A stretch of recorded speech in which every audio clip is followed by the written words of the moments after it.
Hi, this is Kim Leppert with Flyleaf Counseling. I hope you're doing well. From time to time, you might see me or Stephanie, Allie, or Kimberly, or some combination of the four of us dropping in just to check in, see how you're doing, let you know how we're doing, um, and just work through the stressful time together. Uh, the possibility of coming in the office right now is not really great because we're not moving around so much, but we can still do telehealth therapy. So that option is there should you need it.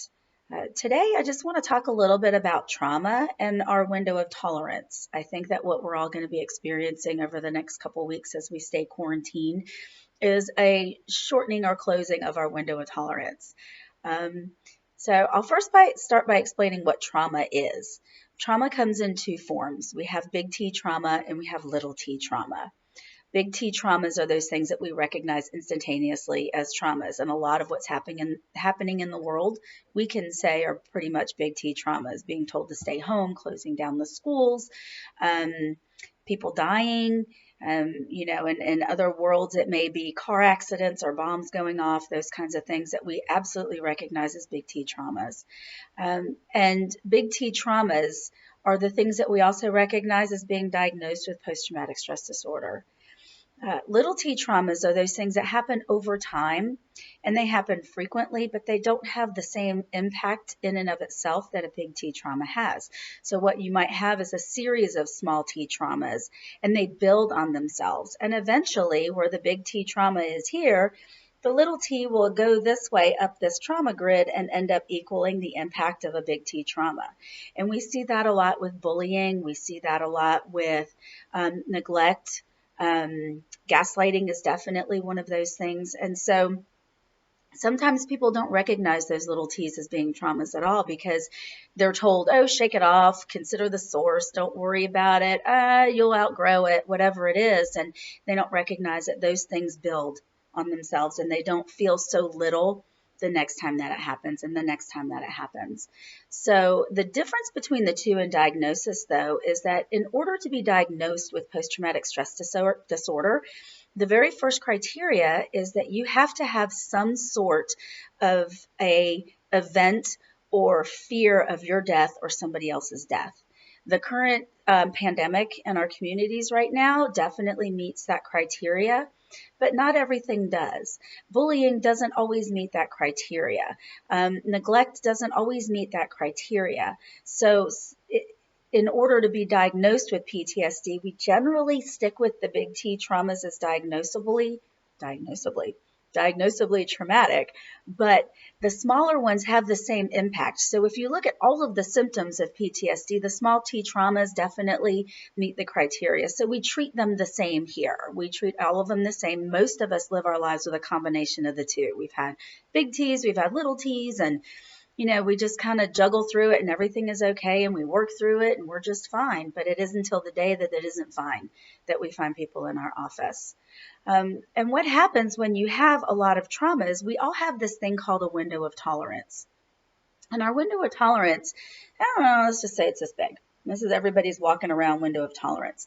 Somebody with a great deal of trauma has a window of tolerance about this big.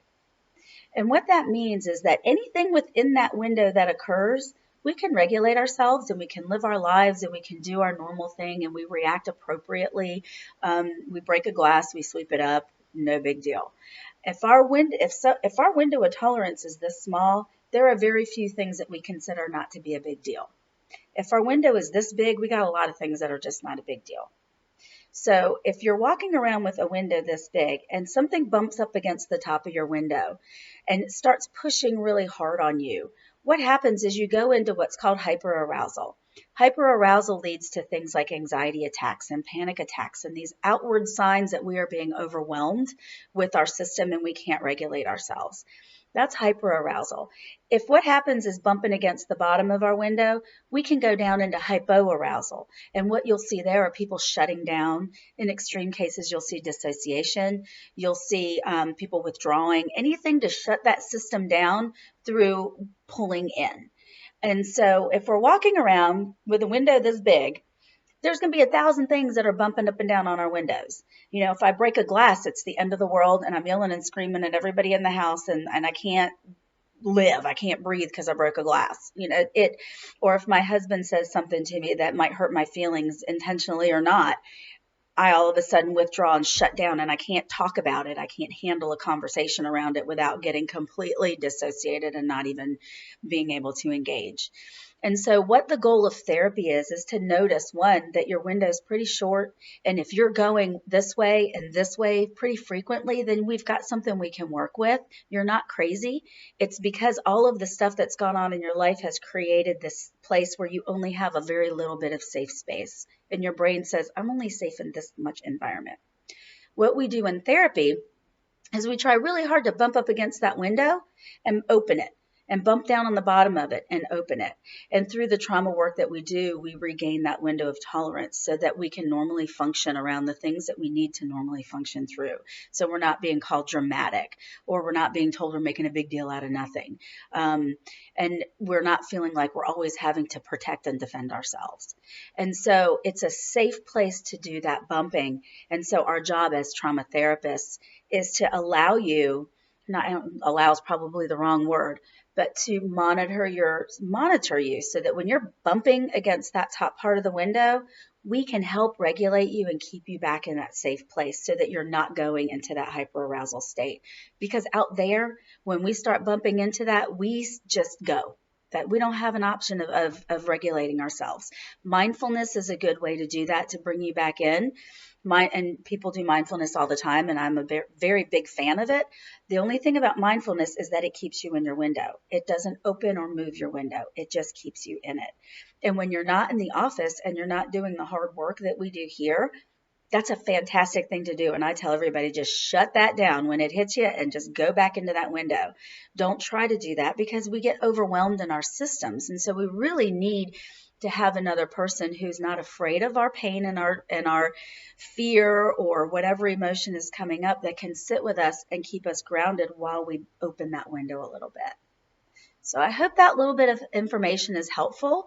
If you have any questions, feel free to look at our Facebook page, flyleafcounseling.com. You can also go to our website. Wait a minute, let me back up. Our Facebook page is Flyleaf Counseling. Our website is flyleafcounseling.com. And then you can also email us for more information at info@flyleafcounseling.com, and we'll be happy to answer any questions that you have. And we certainly wish you well. And during this time, give yourself some grace, because I think everybody's windows are going to be kind of a little bit shortened.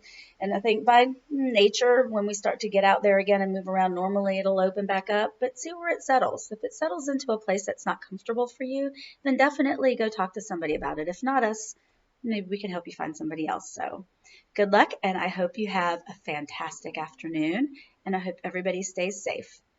Bye.